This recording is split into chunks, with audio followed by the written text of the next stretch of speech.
Chapter 34. What Mrs. Caprell Says. Mrs. Caprell and Uncle Weldon continue their conversation. I sit on the floor and think about Rain and my father. I remember the night my father brought Rain home. I wonder if my father didn't know about microchips or if he just didn't want to look for Rain's owners. I think of my father letting Rain outside during a superstorm without her collar. I realize that my father hasn't helped me one bit in my search for Rain. I turn around and say to Mrs. Caprell, "My father found Rain in the rain. That's why I call her Rain." "It's also a homonym." Mrs. Caprell looks puzzled. "Rain was all by herself with no collar," I continue. "Did you try to look for her owners?" Mrs. Caprell asks. I shake my head. "My father said we couldn't look because she didn't have any identification. Also, he said that if she had owners, they must not have cared very much about her." I pause, and then I say in a smaller voice, "But they cared enough to have microchipped her." Mrs. Caprell looks at me and says gently, "Pets can get separated from their owners for all kinds of reasons. Getting lost or separated doesn't mean the owners are irresponsible." I wonder if Mrs. Caprell is talking about the Hendersons or about my father and me. I nod. For some reason, I feel like crying again, so I say 2, 3, 5, 7, 11, but I say it in my head so that I'm the only one who hears it. I see Uncle Weldon look from Rain to me and Mrs. Caprell. "Well, what happens now?" he asks. "Do we leave Rain here?" "No!" I cry. "No, no, K-N-O-W, K-N-O-W. I jump to my feet. Rain stands up too, looking nervous. She leans against my legs and nuzzles her hand with her nose. Homonym at K-N-O-W-S. Mrs. Caprell lets out a breath of air and puffs her hair away from her forehead. "Whew, this is the first time I've run into this situation," she admits. "Let me talk to one of my co-workers." She leaves the waiting room. Uncle Weldon and I sit in the chairs. Rain jumps up and settles herself on my lap with her head on my head and her rear on Uncle Weldon's lap. I say to my uncle, "I'd feel better if Olivia was a homonym name, but it isn't." Uncle Weldon gives me a sad smile. At last Mrs. Caprell returns. She sits next to Uncle Weldon and says, "See, if you think this is fair, considering that we've been trying to reach the Hendersons and haven't had any luck, and considering that Rain has been living with Rose for a year and clearly loves her," "And I love Rain," I say. "And you love Rain," Mrs. Caprell continues. "We've decided that she should go home with you, at least temporarily. It only seems fair, and she'll certainly be happier living with you than living here at the shelter." "Thank you," I cry. However, Mrs. Caprell goes on, "We will continue to search for the Hendersons. We're busier than usual just now because of the storm, but we will search. And if we reach them, or if they contact us and they want Rain back, well then," she spreads her hands again. "Rain is their dog after all. I mean, she was, originally. So please, fill out this form with your information and we'll keep it on file." She starts to hand the form to me, then looks at Uncle Weldon. "I'll fill it out," he says. "I'll put down my information as well as Rose's and her father's." 5 minutes later, Uncle Weldon and I are walking out of Happy Trails with Rain between us. Part 4. The hard part. Chapter 35. The thing I have to do. When Uncle Weldon and I park on Hud Road by the plank bridge over the stream and climb out of the truck with Rain, my father, who is working in the yard, gets a look on his face that is most likely surprise. His eyes grow big, and at first he doesn't say anything.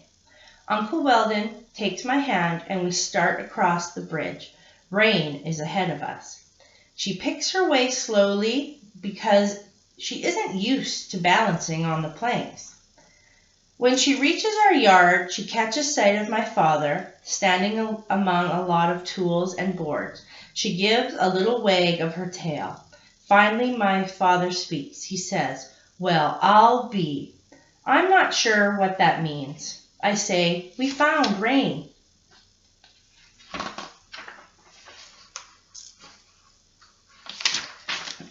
"Yes, I see that. Do you feel happy?" I ask my father. He kneels down as Rain trots closer to him. "I'm just surprised, that's all. I can't believe you found her." So I was right about feeling surprised. "I had a plan," I remind him. "It was a good plan." "I guess so," says my father, who is patting Rain. "Except," says Uncle Weldon from behind me, "there's an issue." My father looks up sharply and then gets to his feet. "An issue?" Uncle Weldon explains about the Hendersons and the microchip. I look closely at my father when Uncle Weldon says microchip. My father is frowning. Rain had identification after all, I pointed out. Now my father looks sharply at me. "What are you saying?" I think for a moment.